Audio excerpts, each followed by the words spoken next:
गणतंत्र दिहाड़े के दिन जो प्रदर्शनकारियों ने लाल किले ते कब्जा किया तां किसानां दे अंदोलन ते सवाल उठने शुरू हो गए अते सवाल उठने लाजमी भी नहीं। पर हर कोई उस नौजवान दे बारे जानना चाहता सी जिसने लाल किले ते झंडा गड्ढिया। झंडा लगाउण दी कोशिश तां कई बार हुई पर अखीर च इस नौजवान ने लाल किले ते झंडा लहराया। इस नौजवान की पछाण जुगराज सिंह के तौर पर हुई है जो तरनतारन दा रहने वाला है। 20 साल के जुगराज के परिवार च उसके माँ बाप दादा दादी तो इलावा एक भैन है जबकि उसदियां 2 भैणां दा विआह हो चुका है। परिवार इस गल तो चिंतित है कि झंडा लहराउण तो बाद तो जुगराज दे नाल कोई संपर्क नहीं हो पा रहा। उधर परिवार ने किसी भी खालिस्तानी संगठन नाल संबंध होने की गल तो इनकार किया है। भी ਜਿਹੜਾ ਝੰਡਾ ਚੜਾਇਆ ਹੈ ਉਹ ਝੰਡਾ ਕੋਈ ਸਪੈਸ਼ਲ ਕਿਤੋਂ ਬਣਵਾ ਕੇ ਨਹੀਂ, ਆਮ ਸੋਟੀ ਦੇ ਵਿੱਚ ਉਹ ਝੰਡਾ ਲੱਗਾ ਜਿਹੜੇ ਟਰੈਕਟਰਾਂ ਦੇ ਉੱਤੇ ਲੋਕ ਲਾ ਕੇ ਗਏ ਨੇ ਇਥੋਂ ਪਿੰਡੋਂ ਲੋਕਲ ਡੰਡੇ ਡੁੰਡੇ ਫੜ ਕੇ ਉਹਨਾਂ ਵਿੱਚ ਝੰਡਾ ਉਹਨੇ ਲਾਇਆ। ਉਹ ਝੰਡਾ ਕਿਸੇ ਨੇ ਫੜਾਤਾ ਔਰ ਉਹ ਬੱਚੇ ਨੇ ਬੰਨ੍ਹ ਦਿੱਤਾ ਜਦ ਕਿ ਉਹਨੂੰ ਇਸ ਗੱਲ ਦਾ ਕੋਈ ਇਲਮ ਨਹੀਂ ਕਿ ਇੱਥੇ ਝੰਡਾ ਕਦੋਂ ਚੜ੍ਹਦਾ, ਕੌਣ ਚੜ੍ਹਾਉਂਦਾ, ਕਿੰਨੀ ਤਰੀਕ ਨੂੰ ਚੜ੍ਹਦਾ ਹੈ ਤੇ ਕਿਸ ਕਰਕੇ ਚੜ੍ਹਦਾ।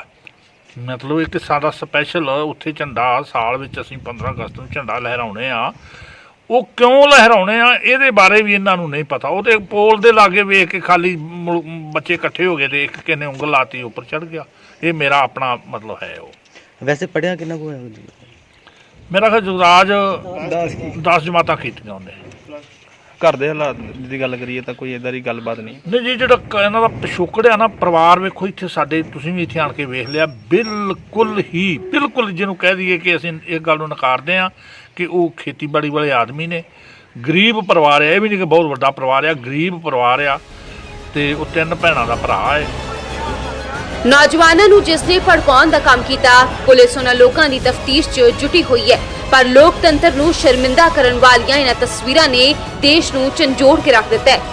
खेती कानून दे विरोध च किसानां नूं ट्रैक्टर परेड करनी सी पर नौजवानां ने इस अंदोलन नूं उस मोड़ ते लिया के खड़ा कर दिता है जिथे किसान लीडरां तो भी जवाब दिंदियां नहीं बन रहा।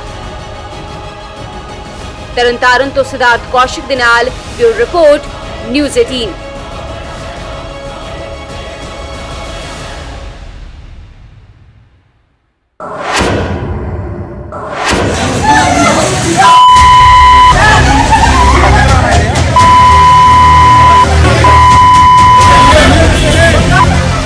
पठानकोट के सिविल अस्पताल च माहौल उदों तनावपूर्ण हो गया जो 2 गुटां ने एक दूजे ते हमला करना शुरू कर दिता।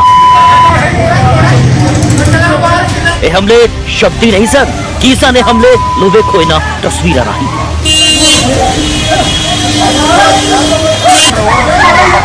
जी हाँ, इसनूं खूनी झड़प कहो या हथों पाई पर इसने दसता कि अजिहे लोकां नूं अपने अरख दे अगे कुछ नहीं सोचता। ना समाज ना लोगों का फिक्र ना पुलिस कानून ते ना ही कानून का खौफ। दरअसल किया जा रहा है कि मसला इन्हां दोवां परिवारों के बच्चों का सी पर कदों बच्चों तो इन्हां तक अते इन्हां तो हुण तुहाडे तक पहुंच गया पता ही नहीं चलिया। कहा जा रहा है कि किसी पतंग तो शुरू हुई है लड़ाई अस्पताल तो हुण उस तो बाद थाने जा पहुंच चुकी है। फिलहाल हुण पर्चा दर्ज हो गया है।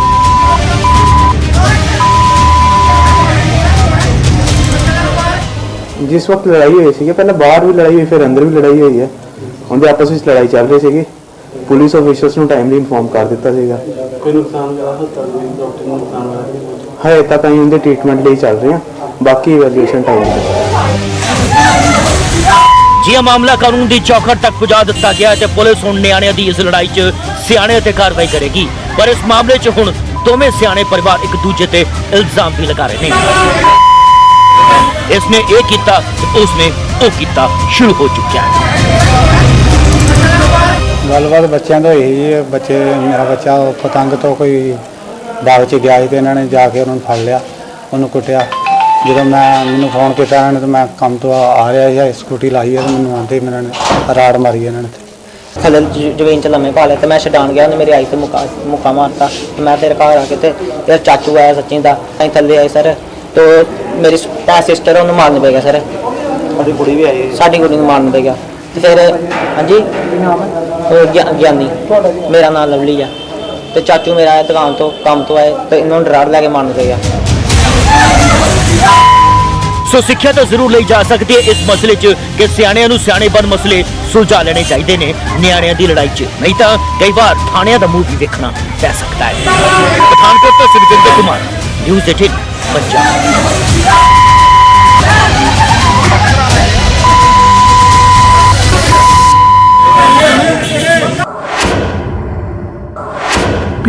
ਪਿੰਦੀ ਦੀ ਬਹੂ, ਇੱਕ ਸੱਤੀ, ਇੱਕ ਸੇਵੀ ਦੀ ਬਹੂ, ਇੱਕ ਤਰਸੇਮ ਦੀ ਬਹੂ, ਇੰਨਾ ਕਰਕੇ ਮਰ ਰਿਹਾ ਮੈਂ।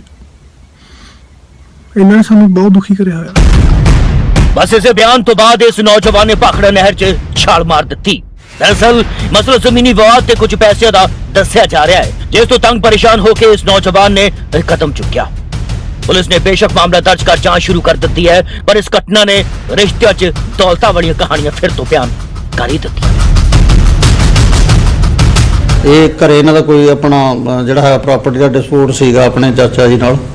ਚਾਚਾ ਜੀ ਰਵਿੰਦਰ ਸਿੰਘ ਸੀਗੇ ਇਹਦੇ, ਉਹਦੇ ਕਰਕੇ ਉਹ ਕੁਛ ਦਿਨਾਂ ਤੋਂ ਤੰਗ ਪਰੇਸ਼ਾਨ ਸੀ। ਘਰੇ ਲੜਾਈ ਝਗੜਾ ਸੀਗਾ। ਗਵਾਂਢੀ ਇੱਕ ਚਾਚਾ ਜੀ ਹੋ ਗਿਆ, ਜਿਹਦਾ ਚਾਚਾ ਬੀਬੀ ਤੇ ਚਾਚੀ ਹੈਗੀ ਆ ਸਵਿਤਰਾ ਜੀ, ਤੇ ਨਾਲ ਉਹਨਾਂ ਦੇ ਗਵਾਂਢੀ ਹੈ ਜੀ। ਇਹ ਘੱਟੋ ਘੱਟ 6-7 ਬੰਦੇ ਨੋਮੀਨੇਟ ਹੈਗੇ ਆ ਜੀ ਇਹਦੇ ਵਿੱਚ। ਤੇ ਇਹਨਾਂ ਵਿੱਚੋਂ ਕਿਸੇ ਡੈਡ ਬੋਡੀ ਮਿਲੀ ਹੈ, ਕੋਈ ਗ੍ਰਿਫਤਾਰੀ ਅਬ ਤੱਕ ਹੋਈ? ਹਾਂ ਜੀ, ਗ੍ਰਿਫਤਾਰੀ ਅਜੇ ਬਾਕੀ ਹੈ ਜੀ। ਉਹ ਭੱਜੇ ਹੋਏ ਆ, ਭਗੌੜੇ ਆ ਸਾਰੇ, ਬਾਅਦ ਦੇ ਵਿੱਚ ਗ੍ਰਿਫਤਾਰ ਕੀਤੇ ਜਾਣਗੇ ਜੀ। ਹੁਣ ਦੱਸਿਆ ਜਾ ਰਿਹਾ ਹੈ ਕਿ ਇਸ ਨੌਜਵਾਨ ਦੀ ਲਾਸ਼ ਮਿਲ ਚੁੱਕੀ ਹੈ, ਪਰ ਨੌਜਵਾਨ ਦੇ ਇਸ ਦੁਨੀਆ ਨੂੰ ਛੱਡ ਕੇ ਜਾਣ ਤੋਂ ਬਾਅਦ ਮਾਂ ਟੁੱਟ ਚੁੱਕੀ ਹੈ। ਪੁਲਿਸ ਨੂੰ ਬਿਆਨ ਦਰਜ ਕਰਵਾ ਚੁੱਕੀ ਹੈ। ਫਿਲਹਾਲ ਸੁਣੋ ਮ੍ਰਿਤਕ ਦੇ ਰਿਸ਼ਤੇਦਾਰ ਨੂੰ।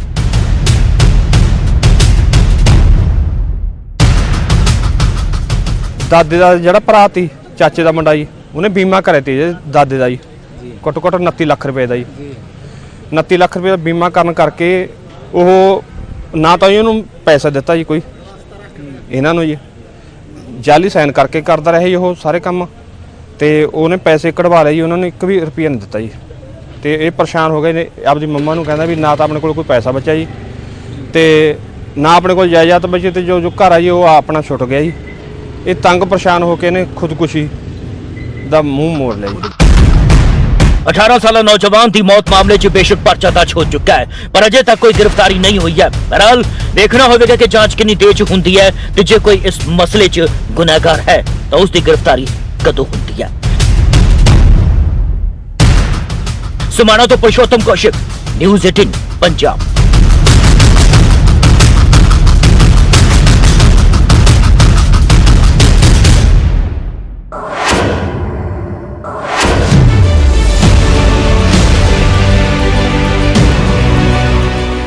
ਰੋਪੜ ਪੁਲਿਸ ਦੀ ਗਿਰਫਤ 'ਚ ਖੜਾ ਇਹ ਸ਼ਖਸ ਨਾਮੀ ਬਦਮਾਸ਼ ਹੈ, ਜਿਸ ਤੋਂ ਪੁਲਿਸ ਨੇ 25 ਗ੍ਰਾਮ ਨਸ਼ੀਲੇ ਪਾਊਡਰ, 3 ਪਿਸਤੌਲ ਅਤੇ ਜ਼ਿੰਦਾ ਕਾਰਤੂਸ ਬਰਾਮਦ ਕੀਤੇ ਨੇ। ਪੁਲਿਸ ਦੇ ਹੱਥੇ ਚੜੇ ਸ਼ਖਸ ਦਾ ਨਾਮ ਦਵਿੰਦਰ ਸਿੰਘ ਹੈ, ਜੋ ਰੋਪੜ ਜ਼ਿਲ੍ਹੇ ਦੇ ਪਿੰਡ ਲੋਧੀਪੁਰ ਦਾ ਰਹਿਣ ਵਾਲਾ ਹੈ। ਦਵਿੰਦਰ ਤੇ ਪਹਿਲਾਂ ਵੀ ਨਸ਼ਾ ਤਸਕਰੀ ਤੋਂ ਇਲਾਵਾ ਹਥਿਆਰ ਰੱਖਣ ਅਤੇ ਕੁੱਟਮਾਰ ਕਰਨ ਦੇ ਕਈ ਮਾਮਲੇ ਦਰਜ ਹਨ। ਇਨੀਸ਼ੀਅਲ ਇਨਵੈਸਟੀਗੇਸ਼ਨ ਤੇ ਗੱਲ ਸਾਹਮਣੇ ਆਈ ਹੈ, ਇਹ ਦਿਲਪ੍ਰੀਤ ਗੈਂਗ ਤੇ ਐਸੋਸੀਏਸ਼ਨ ਰੱਖਦਾ ਹੈਗਾ, ਤੇ ਇਸ ਦੀ ਅੱਗੇ ਕੀ ਟਾਰਗੇਟਿੰਗ ਕਰਨੀ ਸੀ ਜਾਂ ਵੈਪਨਸ ਦਾ ਐਗਜ਼ੈਕਟਲੀ ਕੀ ਕਰਨਾ ਸੀਗਾ, ਇਹ ਤਫਤੀਸ਼ ਤੇ ਕਲੀਅਰ ਹੋਊਗਾ। ਤੇ ਇਸ 'ਚ 2 ਪਿਸਟਲ 315 ਬੋਰ ਤੇ 1 ਪਿਸਟਲ ਜੋ ਹੈ 32 ਬੋਰ ਰਿਕਵਰ ਹੋਈ ਹੈ। ਫਰਦਰ ਇਨਵੈਸਟੀਗੇਸ਼ਨ ਅਸੀਂ ਕਰ ਰਹੇ ਹੈਗੇ ਆ। ਇਸ ਦੇ ਤਾਰ ਅੱਗੇ ਤੇ ਪਿੱਛੇ ਕਿਵੇਂ ਸੀਗੇ ਉਹ ਤਫਤੀਸ਼ ਤੇ ਕਲੀਅਰ ਹੋਊਗਾ।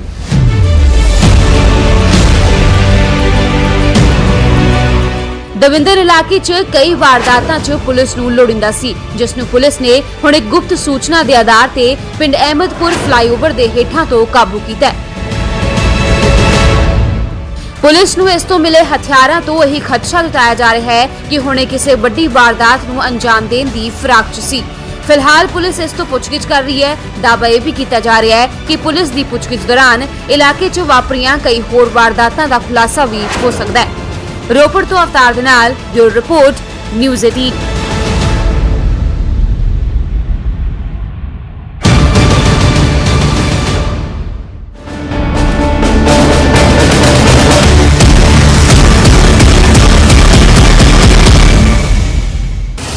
जनवरी यानी गणतंत्र दिवस के मौके ते कल किसानां ਵੱਲੋਂ ਦਿੱਲੀ ਦੇ ਵਿੱਚ ट्रैक्टर परेड ਕੱਢੀ ਗਈ और ਇਹ ਕਿਹਾ ਗਿਆ ਸੀਗਾ ਕਿ ਪੂਰੀ ਤਰੀਕੇ ਦੇ ਨਾਲ ਸ਼ਾਂਤੀਪੂਰਨ ਹੋਏਗੀ, लेकिन जो तस्वीरां सी ਉਹ हैरान ਕਰਨ ਵਾਲੀਆਂ ਸੀ। ਜੋ ਤਸਵੀਰਾਂ ਕੱਲ ਦੇਖੀਆਂ ਉਹ ਚਿੰਤਾ ਪੈਦਾ ਕਰਨ ਵਾਲੀਆਂ ਸੀ ਔਰ ਕਿਸਾਨ ਜਥੇਬੰਦੀਆਂ ਇਸ ਤੋਂ ਪੱਲਾ ਝਾੜ ਰਹੀਆਂ ਨੇ। ਲੇਕਿਨ ਇਸ ਵੇਲੇ ਅਸੀਂ ਲਾਲ ਕਿਲੇ 'ਚ ਮੌਜੂਦ ਹਾਂ ਔਰ ਲਾਲ ਕਿਲੇ ਜੋ ਕੁਝ ਹੋਇਆ ਉਹ ਹਰ ਕਿਸੇ ਨੇ ਦੇਖਿਆ। ਫਿਲਹਾਲ ਲਾਲ ਕਿਲੇ ਦੀ ਮੈਂ ਸਥਿਤੀ ਦੱਸਣਾ ਚਾਹਨਾ, ਟਰੈਕਟਰ ਜਿਹੜੇ ਨੇ ਉਹ ਬਾਹਰ ਜਾ ਚੁੱਕੇ ਨੇ। ਪੂਰੀ ਤਰੀਕੇ ਦੇ ਨਾਲ ਜੋ ਅੰਦੋਲਨਕਾਰੀ ਸੀ ਉਹਨਾਂ ਤੋਂ ਖਾਲੀ ਕਰਾ ਲਿੱਤਾ ਗਿਆ ਔਰ ਸਿਕਿਉਰਿਟੀ ਜਿਹੜੀ ਹੈ ਇਸ ਵੇਲੇ ਇੱਥੇ ਮੁਸਤੈਦ ਕਰ ਦਿੱਤੀ ਗਈ ਹੈ। ਤਸਵੀਰਾਂ ਦਿਖਾਣਾ ਚਾਹਨਾ ਕਿ ਜੋ ਤਿਰੰਗਾ ਹੈ, ਤਿਰੰਗੇ ਦੇ ਨਾਲ ਜੋ ਕਿਸਾਨਾਂ ਦੇ ਝੰਡੇ ਸੀ, ਕੇਸਰੀ ਝੰਡਾ ਸੀ, ਉਸ ਨੂੰ ਦੇਰ ਰਾਤ ਹਟਾ ਦਿੱਤਾ ਗਿਆ ਹੈ ਔਰ ਉੱਥੇ ਸਿਕਿਉਰਿਟੀ ਜਿਹੜੀ ਹੈ ਪੂਰੀ ਤਰੀਕੇ ਦੇ ਨਾਲ ਮੁਸਤੈਦ ਹੈ। ਇਸ ਵੇਲੇ ਸਿਰਫ ਔਰ ਸਿਰਫ ਦੇਸ਼ ਦਾ ਤਿਰੰਗਾ ਜਿਹੜਾ ਹੈ ਤੁਹਾਨੂੰ ਲਾਲ ਕਿਲੇ ਤੇ ਨਜ਼ਰ ਆਂਦਾ ਹੋਏਗਾ ਔਰ ਕਿਸਾਨ ਜਥੇਬੰਦੀਆਂ ਇਸ ਪ੍ਰਦਰਸ਼ਨ ਨੂੰ ਲੈ ਕੇ, ਇਸ ਹਿੰਸਕ ਝੜਪ ਨੂੰ ਲੈ ਕੇ ਪੱਲਾ ਝਾੜ ਰਹੀਆਂ ਨੇ। ਉਹ ਕਹਿ ਰਹੀਆਂ ਨੇ ਕਿ ਸਾਡਾ ਇਸ ਦੇ ਵਿੱਚ ਕੋਈ ਕਸੂਰ ਨਹੀਂ ਹੈ, ਸਾਡੀ ਕੋਈ ਜ਼ਿੰਮੇਵਾਰੀ ਨਹੀਂ ਹੈ ਔਰ ਇਹ ਇਲਜ਼ਾਮ ਜਿਹੜੇ ਨੇ ਉਹ ਦੀਪ ਸਿੱਧੂ ਹੋਰਾਂ ਤੇ ਲੱਗ ਰਹੇ ਨੇ, ਇਲਜ਼ਾਮ ਜਿਹੜੇ ਨੇ ਉਹ ਲੱਖੇ ਸਿਧਾਣੇ ਹੋਰਾਂ ਤੇ ਲੱਗ ਰਹੇ ਨੇ ਔਰ ਇਹ ਕਿਹਾ ਜਾ ਰਿਹਾ ਹੈ ਕਿ ਇਹਨਾਂ ਨੇ ਇਸ ਪੂਰੇ ਅੰਦੋਲਨ ਨੂੰ ਖਰਾਬ ਕੀਤਾ ਹੈ, ਹਿੰਸਕ ਕੀਤਾ ਹੈ ਔਰ ਨਾਲ ਹੀ ਨਾਲ ਕਿਸਾਨ ਸੰਘਰਸ਼ ਮਜ਼ਦੂਰ ਕਮੇਟੀ ਪੰਦੇਰ ਹੋਰਾਂ ਤੇ ਇਲਜ਼ਾਮ ਲੱਗ ਰਹੇ ਨੇ। ਹਾਲਾਂਕਿ ਪੰਦੇਰ ਹੋਰਾਂ ਨੇ ਪੱਲਾ ਝਾੜਿਆ।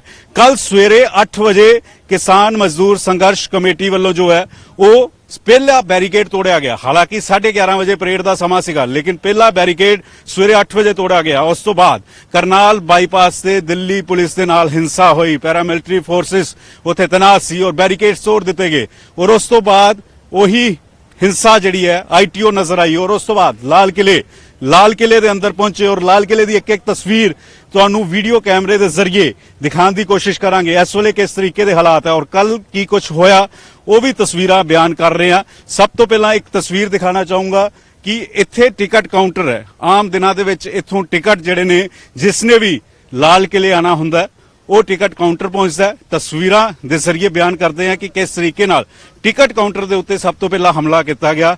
ਟਿਕਟ ਕਾਊਂਟਰ ਦਾ ਕਾਫੀ ਨੁਕਸਾਨ ਕੀਤਾ ਔਰ ਇੱਥੇ ਜੋ ਪੈਰਾਮਿਲਟਰੀ ਫੋਰਸ ਸੀ ਉਹਨਾਂ ਦੇ ਨਾਲ ਹੱਥੋਂ ਪਾਈ ਹੋਏ ਉਹਨਾਂ ਦੇ ਉੱਤੇ ਡਾਂਗਾ ਜਿਹੜੀਆਂ ਉਹ ਚਲਾਈਆਂ ਗਈਆਂ। ਹਾਲਾਂਕਿ ਕਿਸਾਨ ਜਥੇਬੰਦੀਆਂ ਕਹਿ ਰਹੀਆਂ ਕਿ ਇਹ ਕਿਸਾਨ ਨਹੀਂ ਹੋ ਸਕਦੇ, ਇਸ ਤਰੀਕੇ ਦੇ ਨਾਲ ਕਿਸਾਨ ਇਹ ਚੀਜ਼ ਨਹੀਂ ਕਰ ਸਕਦੇ ਔਰ ਇਹ ਦੇਖੋ ਕੱਚ ਪੂਰੀ ਤਰੀਕੇ ਦੇ ਨਾਲ ਬਿਖਰਿਆ ਹੋਇਆ, ਪੂਰੀ ਤਰੀਕੇ ਦੇ ਨਾਲ ਕੱਚ ਜਿਹੜਾ ਤੋੜ ਦਿੱਤਾ ਹੈ। ਜਿਹੜੇ ਇੱਥੇ ਜੋ ਬੈਰੀਕੇਡ ਸੀ ਉਸ ਨੂੰ ਪੂਰੀ ਤਰੀਕੇ ਦੇ ਨਾਲ ਤੋੜ ਦਿੱਤਾ ਗਿਆ ਵਾ। ਇਹ ਤਸਵੀਰਾਂ ਬਿਆਨ ਕਰ ਰਹੇ ਹਾਂ ਕਿ ਅੱਜ ਲਾਲ ਕਿਲਾ ਕਿਸ ਹਾਲਾਤ ਦੇ ਵਿੱਚ ਹੈ। ਇਹ ਦੇਖੋ ਮੋٹے-ਮੋٹے ਸ਼ੀਸ਼ੇ ਪਏ ਹੋਏ ਹੈ, ਟਿਕਟ ਕਾਊਂਟਰ ਹੈ। ਇੱਥੇ ਅਗਰ ਲਾਲ ਕਿਲੇ ਕਿਸੇ ਨੇ ਵੀ ਆਣਾ ਤਾਂ ਇੱਥੇ ਟਿਕਟ ਕਾਊਂਟਰ ਤੋਂ ਟਿਕਟ ਲੈਣੀ ਹੁੰਦੀ ਹੈ, ਉਸ ਤੋਂ ਬਾਅਦ ਹੀ ਅੱਗੇ ਜਾਇਆ ਜਾਂਦਾ ਹੈ। ਲੇਕਿਨ ਅੱਜ ਟਿਕਟ ਕਾਊਂਟਰ ਦੀਆਂ ਤਸਵੀਰਾਂ ਜਿਹੜੀਆਂ ਉਹ ਕੈਮਰੇ ਦੀ ਨਜ਼ਰ ਨਾਲ ਦਿਖਾ ਰਹੇ ਹਾਂ ਕਿ ਕੱਲ ਕਿੰਨੀ ਭਿਆਨਕ ਤਸਵੀਰ ਲਾਲ ਕਿਲੇ ਦੇ ਅੰਦਰ ਦੀ ਸੀ। ਔਰ ਇਹ ਦੇਖੋ ਅੰਦਰ ਜੋ ਬਾਥਰੂਮ ਨੇ, ਅੰਦਰ ਜੋ ਵੀ ਸਮਾਨ ਮਿਲਿਆ ਉਸ ਨੂੰ ਪੂਰੀ ਤਰੀਕੇ ਦੇ ਨਾਲ ਤੋੜ ਦਿੱਤਾ ਗਿਆ, ਚਾਹੇ ਕੁਰਸੀਆਂ ਹੋਣ ਚਾਹੇ ਬਾਥਰੂਮ ਹੋਣ, ਪੂਰੀ ਤਰੀਕੇ ਦੇ ਨਾਲ ਤਹਿਸ ਨਹਿਸ ਕਰ ਦਿੱਤਾ ਗਿਆ। ਇਹ ਤਸਵੀਰਾਂ ਦੇਖੋ, ਇਹ ਜੋ ਹੈ ਪੂਰੀ ਤਰੀਕੇ ਨਾਲ ਤੋੜ ਦਿੱਤਾ ਗਿਆ। ਕਿਸਾਨਾਂ ਵੱਲੋਂ ਇਹ ਕਿਹਾ ਜਾ ਰਿਹਾ ਹੈ ਕਿ ਕਿਸਾਨ ਇਹ ਚੀਜ਼ ਨਹੀਂ ਕਰ ਸਕਦੇ, ਤਾਂ ਫਿਰ ਉਹ ਲੋਕ ਕੌਣ ਸੀ? ਨੌਜਵਾਨਾਂ ਨੂੰ ਉਕਸਾਉਣ ਦਾ ਇਲਜ਼ਾਮ ਦੀਪ ਸਿੱਧੂ ਹੋਰਾਂ ਤੇ ਲੱਗ ਰਿਹਾ ਹੈ, ਇਲਜ਼ਾਮ ਲੱਖਾ ਸਿਧਾਣਾ ਦੇ ਉੱਤੇ ਲੱਗ ਰਹੇ ਨੇ ਔਰ ਇਸੇ ਵਜ੍ਹਾ ਕਰਕੇ ਜੋ ਕਿਹਾ ਜਾ ਰਿਹਾ ਸੀ ਇੱਕ ਝਾਕੀ 2-2 3-3 ਦਿਨ ਲੱਗ ਸਕਦੇ ਆ, ਲੇਕਿਨ ਸੰਯੁਕਤ ਕਿਸਾਨ ਮੋਰਚੇ ਨੇ ਮਨਾ ਕਰ ਦਿੱਤਾ ਔਰ ਖਤਮ ਕਰ ਦਿੱਤਾ। ਔਰ ਇਹ ਦਿੱਲੀ ਪੁਲਿਸ ਦੀ ਬਿਆਨ ਕਰਦੀ ਹੈ ਕਿ ਕਿੰਨਾ ਹਿੰਸਕ ਰੂਪ ਕੱਲ ਦਾ ਅੰਦੋਲਨ ਹੋਇਆ ਸੀ। ਤਸਵੀਰਾਂ ਵੀ ਨਜ਼ਰ ਆਈਆਂ ਕਿ ਕਿਸ ਤਰੀਕੇ ਨਾਲ ਪੈਰਾਮਿਲਟਰੀ ਫੋਰਸ ਨੇ ਆਪਣੀ ਜਾਨ ਬਚਾਈ, ਦਿੱਲੀ ਪੁਲਿਸ ਨੇ ਆਪਣੀ ਜਾਨ ਬਚਾਈ ਔਰ ਦਿੱਲੀ ਪੁਲਿਸ ਦੀ ਇਹ ਟ੍ਰੈਫਿਕ ਗੱਡੀ ਹੈ, ਇਸ ਦੀ ਹਾਲਤ ਦੇਖੋ, ਕਿੰਨੇ ਮੋٹے-ਮੋٹے ਡੰਡਿਆਂ ਦੇ ਨਾਲ ਇਸ ਨੂੰ ਤੋੜ-ਫੋੜ ਕਰ ਦਿੱਤਾ ਗਿਆ, ਇਸ ਨੂੰ ਪੂਰੀ ਤਰੀਕੇ ਦੇ ਨਾਲ ਤੋੜ ਦਿੱਤਾ ਗਿਆ। ਤਸਵੀਰਾਂ ਬੇहद ਡਰਾਉਣ ਵਾਲੀਆਂ ਨੇ ਔਰ ਅੱਗੇ ਤਸਵੀਰਾਂ ਦਿਖਾਉਂਦੇ ਆ ਕਿ ਅੱਗੇ ਕਿਸ ਤਰੀਕੇ ਦੀ ਹਾਲਤ ਹੈ। ਇੱਕ ਤਸਵੀਰ ਸਾਹਮਣੇ ਆ ਰਹੀ ਹੈ ਕਿ ਕਿਵੇਂ ਜਿਹੜਾ ਵਾ ਜਦੋਂ ਇੱਥੇ ਪ੍ਰਦਰਸ਼ਨਕਾਰੀ ਪਹੁੰਚੇ ਤਾਂ ਜੋ ਇੱਥੇ ਪੁਲਿਸ ਸੀ, ਪੁਲਿਸ ਇਸ ਜਗ੍ਹਾ ਦੇ ਉੱਤੇ ਪੁਲਿਸ ਇੱਥੇ ਛਾਲ ਮਾਰਦੀ ਹੋਈ ਨਜ਼ਰ ਆਈ ਕਿਉਂਕਿ ਉਹਨਾਂ ਕੋਲ ਕਿਰਪਾਨਾਂ ਸੀ, ਉਹਨਾਂ ਕੋਲ ਲਾਠੀਆਂ ਸੀ ਔਰ ਇੱਥੇ ਛਾਲ ਮਾਰ ਕੇ ਜਿਹੜਾ ਵਾ ਆਪਣੀ ਜਾਨ ਬਚਾਉਂਦੇ ਹੋਏ ਜੋ तमाम फोर्सेस ਸੀ, ਚਾਹੇ ਦਿੱਲੀ ਪੁਲਿਸ ਹੋਵੇ ਚਾਹੇ ਪੈਰਾਮਿਲਟਰੀ ਫੋਰਸ ਹੋਣ, ਇੱਥੇ ਨਜ਼ਰ ਆਏ ਸੀਗੇ ਔਰ ਇਹ ਤਸਵੀਰਾਂ ਬੇहद ਡਰਾਉਣ ਵਾਲੀਆਂ ਨੇ। ਔਰ ਇਸ ਤੋਂ ਬਾਅਦ ਕਿਵੇਂ ਅੰਦਰ ਐਂਟਰ ਹੋਏ, ਕਿਵੇਂ ਮੇਨ ਗੇਟ ਤੋੜ ਦਿੱਤਾ ਗਿਆ ਔਰ ਲਗਾਤਾਰ ਪੁਲਿਸ ਦੇ ਉੱਤੇ ਹਮਲਾ ਕੀਤਾ ਜਾ ਰਿਹਾ ਸੀ, ਪੈਰਾਮਿਲਟਰੀ ਫੋਰਸ ਤੇ ਹਮਲਾ ਕੀਤਾ ਜਾ ਰਿਹਾ ਸੀਗਾ ਔਰ ਇਹ ਗੇਟ ਦੇ ਉੱਤੇ ਅੰਦੋਲਨਕਾਰੀ ਚੜ ਗਏ ਸੀ। ਇਸ ਗੇਟ ਨੂੰ ਪੂਰੀ ਤਰੀਕੇ ਦੇ ਨਾਲ, ਮੇਨ ਗੇਟ ਹੈ, ਮੇਨ ਗੇਟ ਪੂਰੀ ਤਰੀਕੇ ਦੇ ਨਾਲ ਕੱਲ ਜਿਹੜਾ ਵਾ ਉਹ ਤੋੜ ਦਿੱਤਾ ਗਿਆ ਸੀ ਔਰ ਇਹ ਗੇਟ ਤੋੜਨ ਤੋਂ ਬਾਅਦ ਅੰਦੋਲਨਕਾਰੀ ਅੰਦਰ ਦਾਖਲ ਹੋਏ। ਦਾਖਲ ਹੋ ਕੇ ਕਿਸ ਤਰੀਕੇ ਦੇ ਨਾਲ ਉਹਨਾਂ ਨੇ ਕਿਸਾਨਾਂ ਦੇ ਝੰਡੇ ਉੱਤੇ ਲਹਿਰਾ ਦਿੱਤੇ। ਹਾਲਾਂਕਿ ਕਿਸਾਨ ਜਿਹੜੇ ਨੇ ਉਹ ਇਸ ਹਿੰਸਕ ਅੰਦੋਲਨ ਤੋਂ ਪੱਲਾ ਝਾੜ ਰਹੇ ਨੇ। ਉਹ ਕਹਿ ਰਹੇ ਨੇ ਕਿ ਉਹਨਾਂ ਦੀ ਇਹ ਕੋਈ ਮਨਸ਼ਾ ਨਹੀਂ ਸੀ। ਸੰਯੁਕਤ ਕਿਸਾਨ ਮੋਰਚਾ ਪੱਲਾ ਝਾੜ ਰਿਹਾ ਔਰ ਦੀਪ ਸਿੱਧੂ ਹੋਰਾਂ ਦੀ ਭੂਮਿਕਾ ਤੇ ਸਵਾਲ ਖੜੇ ਹੋ ਰਹੇ ਨੇ। ਦੀਪ ਸਿੱਧੂ ਕੱਲ ਫੇਸਬੁੱਕ ਲਾਈਵ ਹੋ ਕੇ ਇਸ ਜਗ੍ਹਾ ਦੇ ਉੱਤੇ ਕੇਸਰੀ ਝੰਡਾ ਲਹਿਰਾਉਂਦੇ ਹੋਏ ਨਜ਼ਰ ਆਏ ਸੀਗੇ ਔਰ ਇਲਜ਼ਾਮ ਲੱਗ ਰਹੇ ਨੇ ਕਿ ਭੀੜ ਨੂੰ ਉਕਸਾਇਆ ਸੀ ਔਰ ਇੱਥੇ ਵੀ ਛਾਲਾ ਮਾਰ ਕੇ ਜਿਹੜੀਆਂ ਉਹ ਜਾਨਾਂ ਬਚਾਈਆਂ ਗਈਆਂ ਸੀ। ਟਾਕਰਾ ਜਿਹੜਾ ਉਹ ਦਿੱਲੀ ਪੁਲਿਸ ਦੇ ਨਾਲ ਹੋਇਆ ਸੀ। ਟਾਕਰਾ ਜਿਹੜਾ ਵਾ ਉਹ ਪੈਰਾਮਿਲਟਰੀ ਫੋਰਸ ਨਾਲ ਹੋਇਆ ਸੀ ਔਰ ਕਿਰਪਾਨਾਂ ਸੀ ਅੰਦੋਲਨਕਾਰੀਆਂ ਦੇ ਹੱਥਾਂ ਦੇ ਵਿੱਚ ਔਰ ਨਾਲ ਹੀ ਨਾਲ ਕਈ ਸਾਰੇ ਹਥਿਆਰ ਸੀ ਔਰ ਇਸੇ ਵਜ੍ਹਾ ਕਰਕੇ ਫੋਰਸਿਸ ਜਿਹੜੀਆਂ ਨੇ ਉਹ ਫੇਲ ਸਾਬਤ ਹੋਈਆਂ, ਨਾਕਾਮ ਸਾਬਤ ਹੋਈਆਂ ਔਰ ਜੋ ਕੁਝ ਹੋਇਆ ਉਹ ਚਿੰਤਾ ਦਾ ਵਿਸ਼ਾ ਹੈ। ਉਹ ਚਿੰਤਾ ਸਿਕਿਉਰਿਟੀ ਦੀ ਵਜ੍ਹਾ, ਸਿਕਿਉਰਿਟੀ ਕਿਵੇਂ ਫੇਲ ਹੋਈ, ਕਿਸ ਤਰੀਕੇ ਦੇ ਨਾਲ ਪੁਲਿਸ ਜਿਹੜੀ ਆ ਫੇਲ ਸਾਬਤ ਹੋਈ, ਇਹ ਇੱਕ ਚਿੰਤਾ ਦਾ ਵਿਸ਼ਾ ਹੈ ਔਰ ਕਈ ਸਾਰੇ ਲੋਕਾਂ ਨੂੰ ਹੁਣ ਹਿਰਾਸਤ 'ਚ ਲਿੱਤਾ ਜਾ ਰਿਹਾ, ਕਈ ਸਾਰੀਆਂ FIR ਦਰਜ ਹੋ ਰਹੀਆਂ, ਲੇਕਿਨ ਜੋ ਕੁਝ ਹੋਇਆ ਉਸ ਦੀ ਕਲਪਨਾ ਵੀ ਨਹੀਂ ਕੀਤੀ ਸੀ ਕਿਉਂਕਿ ਬਲਬੀਰ ਸਿੰਘ ਰਾਜੇਵਾਲ ਹੋਰੀ ਇਹ ਇਸ ਗੱਲ ਦਾ ਜ਼ਿਕਰ ਕਰ ਰਹੇ ਸੀ ਕਿ 2 ਮਹੀਨਿਆਂ ਤੋਂ ਅੰਦੋਲਨ ਚੱਲ ਰਿਹਾ, ਲੇਕਿਨ ਇਹ ਅੰਦੋਲਨ ਉਸ ਦਿਨ ਫੇਲ ਹੋਏਗਾ ਜਿਸ ਦਿਨ ਇਸਨੇ ਹਿੰਸਕ ਰੂਪ ਧਾਰਨ ਕਰ ਲਿਆ ਔਰ ਹਿੰਸਕ ਰੂਪ ਜਿਹੜਾ ਵਾ ਕੱਲ ਨਜ਼ਰ ਆਇਆ। ਬਹੁਤ ਸਾਰੇ ਕਿਸਾਨ ਅਜਿਹੇ ਸੀ ਜੋ ਕਰਨਾਲ ਬਾਈਪਾਸ ਦੇ ਕੋਲ ਸੀਗੇ, ਜੋ ਇੱਥੇ ਤੱਕ ਪਹੁੰਚੇ ਨਹੀਂ, ਤਾਂ ਇੱਥੇ ਪਹੁੰਚਣ ਵਾਲੇ, ਇੱਥੇ ਹਿੰਸਾ ਕਰਨ ਵਾਲੇ ਉਹ ਲੋਕ ਕੌਣ ਸੀ? ਲਗਾਤਾਰ ਕਿਸਾਨਾਂ ਦੇ ਨਾਂ ਦੇ ਉੱਤੇ ਇਹ ਕਿਹਾ ਜਾ ਸਕਦਾ ਹੈ ਕਿ ਉਹਨਾਂ ਨੇ ਮਾਹੌਲ ਇਸ ਤਰੀਕੇ ਦਾ ਕਰਤਾ ਕਿ ਉਹ ਸ਼ਬਦਾਂ ਦੇ ਵਿੱਚ ਸ਼ਾਇਦ ਬਿਆਨ ਕੀਤਾ ਨਹੀਂ ਜਾ ਸਕਦਾ। ਲੇਕਿਨ ਲਗਾਤਾਰ ਤਸਵੀਰਾਂ ਅਸੀਂ ਦਿਖਾ ਰਹੇ ਹਾਂ ਲਾਲ ਕਿਲੇ ਦੀਆਂ ਔਰ ਇੱਥੇ ਇਸ ਵੇਲੇ ਪੈਰਾਮਿਲਟਰੀ ਫੋਰਸ ਲੱਗੀ ਹੋਈ ਹੈ। ਇੱਥੇ ਜਿਸ ਦਿਨ ਰਾਜਪਥ ਦੇ ਉੱਤੇ ਪਰੇਡ ਹੁੰਦੀ ਹੈ ਪੂਰੀ ਦੁਨੀਆ ਉਸ ਪਰੇਡ ਨੂੰ ਦੇਖਦੀ ਹੈ ਔਰ ਕਿਸਾਨਾਂ ਨੇ ਕਿਹਾ ਸੀਗਾ ਕਿ ਸਾਡੀ ਪਰੇਡ ਵੀ ਪੂਰੀ ਦੁਨੀਆ ਦੇਖੇਗੀ, ਲੇਕਿਨ ਉਹ ਲੋਕ ਕੌਣ ਸੀ ਜਿਸ ਨੇ ਇਸ ਤਰੀਕੇ ਦੇ ਨਾਲ ਇਸ ਅੰਦੋਲਨ ਨੂੰ ਹਿੰਸਕ ਕਰ ਦਿੱਤਾ? ਇਲਜ਼ਾਮ ਬਹੁਤ ਸਾਰੇ ਦੀਪ ਸਿੱਧੂ ਤੇ ਲੱਗ ਰਹੇ ਨੇ, ਇਲਜ਼ਾਮ ਬਹੁਤ ਸਾਰੇ ਲੱਖੇ ਸਿਧਾਨੇ ਤੇ ਲੱਗ ਰਹੇ ਨੇ, ਇਲਜ਼ਾਮ ਬਹੁਤ ਸਾਰੇ ਸਰਵਨ ਸਿੰਘ ਪੰਦੇਰ ਹੋਰਾਂ ਤੇ ਲੱਗ ਰਹੇ ਨੇ ਔਰ ਕਿਸਾਨ ਜਥੇਬੰਦੀਆਂ ਕਹਿ ਰਹੀਆਂ ਨੇ ਕਿ ਉਹ ਇਸ ਅੰਦੋਲਨ ਦੇ ਗੱਦਾਰ ਨੇ। ਉਹ ਇਹਨਾਂ ਨੇ ਰਵਨੀਤ ਸਿੰਘ ਬਿੱਟੂ ਹੋਰਾਂ ਨੇ ਜ਼ਿਕਰ ਕੀਤਾ ਕਿ ਪੰਜਾਬੀਆਂ ਦੇ ਨਾਂ ਤੇ ਕਲੰਕ ਨੇ ਔਰ ਲਾਲ ਕਿਲੇ ਦੀ ਇਸ ਵੇਲੇ ਦੀ ਤਸਵੀਰ ਦਿਖਾ ਰਹੇ ਹਾਂ, ਇੱਕ ਤਸਵੀਰ ਦਿਖਾ ਰਹੇ ਹਾਂ ਔਰ ਤਿਰੰਗਾ ਦੇਖੋ ਪੂਰੀ ਸ਼ਾਨ ਦੇ ਨਾਲ ਇਸ ਵੇਲੇ ਤੈਨਾਤ ਹੈ, ਲੇਕਿਨ ਕਿਸਾਨੀ ਝੰਡੇ ਜਿਹੜੇ ਨੇ ਉਤਾਰ ਦਿੱਤੇ ਗਏ ਨੇ ਔਰ ਇਸ ਦੀ ਕਲਪਨਾ ਕਿਸੇ ਨੇ ਨਹੀਂ ਕੀਤੀ ਹੋਈ। ਜੈ ਜਵਾਨ ਜੈ ਕਿਸਾਨ ਕਿਹਾ ਜਾਂਦਾ ਸੀ, ਲੇਕਿਨ ਕਿ ਕਿਸਾਨਾਂ ਨੇ ਜਵਾਨਾਂ ਦੇ ਉੱਤੇ ਹਮਲਾ ਕੀਤਾ ਜਾਂ ਫਿਰ ਉਹ ਅੰਦੋਲਨਕਾਰੀ ਕੌਣ ਸੀ? ਇਹ ਆਪਣੇ ਆਪ ਦੇ ਵਿੱਚ ਇੱਕ ਸਵਾਲ ਬਣਿਆ ਹੋਇਆ ਕਿਉਂਕਿ ਦੇਸ਼ ਦਾ ਅੰਨਦਾਤਾ ਕਦੇ ਵੀ ਇਸ ਤਰੀਕੇ ਦੇ ਨਾਲ ਨਹੀਂ ਰਹਿੰਦਾ। ਦੇਸ਼ ਦਾ ਅੰਨਦਾਤਾ ਭੁੱਖਾ ਰਹਿ ਲੈਂਦਾ, ਦੇਸ਼ ਦਾ ਅੰਨਦਾਤਾ ਪੂਰੇ ਦੇਸ਼ ਦਾ ਢਿੱਡ ਭਰਦਾ, ਲੇਕਿਨ ਕਦੀ ਜਵਾਨ ਦੇ ਉੱਤੇ ਹਮਲਾ ਨਹੀਂ ਕਰਦਾ। ਜਵਾਨ ਤਾਂ ਉਹਨਾਂ ਦੇ ਆਪਣੇ ਪੁੱਤਰ ਨੇ ਤੇ ਕਿਉਂ ਆਪਣੇ ਪੁੱਤਰਾਂ ਤੇ ਹਮਲਾ ਕੀਤਾ ਗਿਆ ਔਰ ਲੋਕ ਕੌਣ ਸੀ? ਲਗਾਤਾਰ ਸਵਾਲ ਪੁੱਛੇ ਜਾ ਰਹੇ ਨੇ ਔਰ ਇਹ ਝਾਕੀਆਂ ਦੇਖੋ, ਰਾਜਪਥ ਤੋਂ ਬਾਅਦ ਇਹ ਝਾਕੀਆਂ ਜਿਹੜੀਆਂ ਨੇ ਇੱਥੇ ਲਾਲ ਕਿਲੇ ਆਂਦੀਆਂ ਨੇ ਔਰ ਇਹ ਝਾਕੀਆਂ ਵੀ ਤੋੜ ਦਿੱਤੀਆਂ ਗਈਆਂ ਨੇ। ਇਹ ਝਾਕੀਆਂ ਦੇਖੋ ਕਿਸ ਤਰੀਕੇ ਦੇ ਨਾਲ ਇਹਨਾਂ ਝਾਕੀਆਂ ਨੂੰ ਤੋੜ ਦਿੱਤਾ ਗਿਆ, ਪੂਰੀ ਤਰੀਕੇ ਦੇ ਨਾਲ ਝਾਕੀਆਂ ਜਿਹੜੀਆਂ ਤੋੜੀਆਂ ਗਈਆਂ, ਡੰਡੇ ਮਾਰੇ ਗਏ, ਤਲਵਾਰਾਂ ਮਾਰੀਆਂ ਗਈਆਂ ਔਰ ਸਵਾਲ ਇਸ ਵੇਲੇ ਖੜੇ ਹੋ ਰਹੇ ਨੇ ਕਿ ਕਿਉਂ ਇਸ ਤਰੀਕੇ ਦੇ ਨਾਲ ਕੀਤਾ ਗਿਆ ਔਰ ਮਨਸ਼ਾ ਕੀ ਸੀ, ਮਕਸਦ ਕੀ ਸੀ? ਕਿਉਂਕਿ ਕਿਸਾਨ ਜਥੇਬੰਦੀਆਂ ਦੇ ਆਗੂ ਤਾਂ ਪੱਲਾ ਝਾੜ ਰਹੇ ਨੇ, ਉਹ ਕਹਿ ਰਹੇ ਨੇ ਇਹ ਸਾਡਾ ਹਿੱਸਾ ਨਹੀਂ ਨੇ, ਸੰਯੁਕਤ ਕਿਸਾਨ ਮੋਰਚੇ ਦਾ ਹਿੱਸਾ ਨਹੀਂ ਨੇ। ਔਰ ਤਸਵੀਰਾਂ ਮੈਂ ਦਿਖਾਣਾ ਚਾਹੂੰਗਾ ਕਿ ਇਹ ਦੇਖੋ ਲਾਲ ਕਿਲੇ ਦੇ ਨਾਲ ਇਹ ਨਾਲਾ, ਇੱਥੇ ਪੁਲਿਸ ਨੇ ਜਿਹੜੀ ਆਪਣੀ ਜਾਨ ਬਚਾਈ, ਛਾਲਾ ਮਾਰ ਕੇ ਜਾਨ ਬਚਾਈ ਔਰ ਜਿਸ ਤਰੀਕੇ ਦੀਆਂ ਜੋ ਤਸਵੀਰਾਂ ਆਈਆਂ ਸੀ ਉਹ ਬੇਹੱਦ ਹੈਰਾਨ ਕਰਨ ਵਾਲੀਆਂ ਸੀ, ਉਹ ਬੇਹੱਦ ਚਿੰਤਾ ਦਾ ਵਿਸ਼ਾ ਸੀ ਔਰ तमाम ਤਸਵੀਰਾਂ ਅਸੀਂ ਲਾਲ ਕਿਲੇ ਦੀ ਇਸ ਵੇਲੇ ਦਿਖਾ ਰਹੇ ਹਾਂ ਕਿ ਇਸ ਵੇਲੇ ਹਾਲਾਤ ਕਿਹੋ ਜਿਹੇ ਨੇ ਔਰ ਕੱਲ ਦੇ ਹਾਲਾਤ ਕਿਹੋ ਜਿਹੇ ਸੀ ਔਰ ਅੱਗੇ ਦਿੱਲੀ ਪੁਲਿਸ ਹੁਣ ਕੀ ਕਰੇਗੀ, ਅੱਗੇ ਕੀ ਇਸ ਤਰੀਕੇ ਦਾ ਐਕਸ਼ਨ ਹੋਏਗਾ। ਬਹੁਤ ਸਾਰੇ ਲੋਕਾਂ ਦੇ ਉੱਤੇ FIR ਦਰਜ ਹੋਈ ਹੈ, ਬਹੁਤ ਸਾਰੇ ਲੋਕਾਂ ਨੂੰ ਹਿਰਾਸਤ ਦੇ ਵਿੱਚ ਲਿੱਤਾ ਜਾ ਰਿਹਾ ਹੈ ਔਰ ਇਹ ਦੇਖੋ ਇਹ ਕਿਸ ਤਰੀਕੇ ਦੇ ਨਾਲ ਖੂਬਸੂਰਤ ਇੱਕ ਝਾਕੀ ਸੀ, ਦੇਸ਼ ਦਾ ਗੌਰਵ ਵਧਾ ਰਹੀ ਸੀ, ਲੇਕਿਨ ਉਸ ਝਾਕੀ ਨੂੰ ਕਿਵੇਂ ਤੋੜ ਦਿੱਤਾ ਗਿਆ। ਲੇਕਿਨ ਦੇਸ਼ ਦਾ ਅੰਨਦਾਤਾ ਇਹ ਚੀਜ਼ ਨਹੀਂ ਕਰ ਸਕਦਾ, ਦੇਸ਼ ਦਾ ਢਿੱਡ ਭਰਨ ਵਾਲਾ ਕਿਸਾਨ ਇਹ ਚੀਜ਼ ਨਹੀਂ ਕਰ ਸਕਦਾ, ਤਾਂ ਫਿਰ ਅੰਦੋਲਨ ਦੇ ਪਿੱਛੇ ਉਹ ਲੋਕ ਕੌਣ ਸੀ ਔਰ ਕਿਉਂ ਇਸ ਤਰੀਕੇ ਦੇ ਨਾਲ ਕੀਤਾ ਗਿਆ? ਕਿਉਂ ਲਾਲ ਕਿਲੇ ਨੂੰ ਅਪਮਾਨਿਤ ਕਰਨ ਦੀ ਕੋਸ਼ਿਸ਼ ਕੀਤੀ ਗਈ? ਕਿਉਂ ਇਸ ਤਰੀਕੇ ਦੇ ਨਾਲ ਕੀਤਾ ਗਿਆ ਕਿ ਅੰਦੋਲਨ ਨੂੰ ਹੁਣ ਕਿਹਾ ਜਾ ਰਿਹਾ ਕਿ ਕਮਜ਼ੋਰ ਕਰਨ ਦੇ ਪਿੱਛੇ ਉਹ ਸ਼ਖਸ ਕੌਣ ਸੀ? ਔਰ ਲਾਲ ਕਿਲੇ ਦੀ ਇੱਕ ਇੱਕ ਤਸਵੀਰ ਜੋ ਦੇਸ਼ ਦਾ ਇਤਿਹਾਸ ਹੈ, ਜੋ ਦੇਸ਼ ਦਾ ਇਤਿਹਾਸ ਹੈ, ਉਸ ਨੂੰ ਕਿਉਂ ਇਸ ਤਰੀਕੇ ਦੇ ਨਾਲ ਕੀਤਾ ਗਿਆ? ਸਵਾਲ ਜ਼ਰੂਰ ਇਸ ਵੇਲੇ ਉੱਠ ਰਹੇ ਨੇ। ਕਿਸਾਨ ਜਥੇਬੰਦੀਆਂ ਨੇ ਪੱਲਾ ਝਾੜ ਲਿਆ ਆਪਣੀ ਜ਼ਿੰਮੇਵਾਰੀ ਤੋਂ, ਕਹਿ ਰਹੇ ਨੇ ਕਿ ਅਸੀਂ ਜਾਂ ਕਿਸਾਨ ਇਸ ਦਾ ਹਿੱਸਾ ਨਹੀਂ ਨੇ।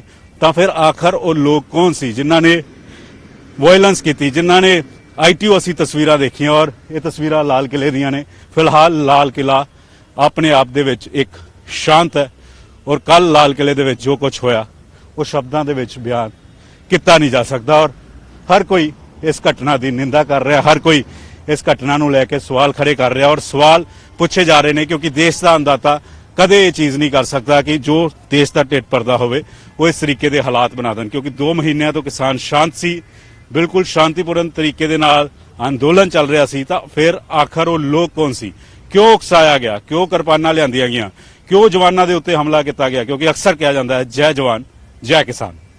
ਕੈਮਰਾਮੈਨ ਜਤਿੰਦਰ ਸਿੱਧੂ ਦੇ ਨਾਲ ਪੰਕਜ ਕਪਾਈ, ਨਿਊਜ਼ 18 ਦਿੱਲੀ।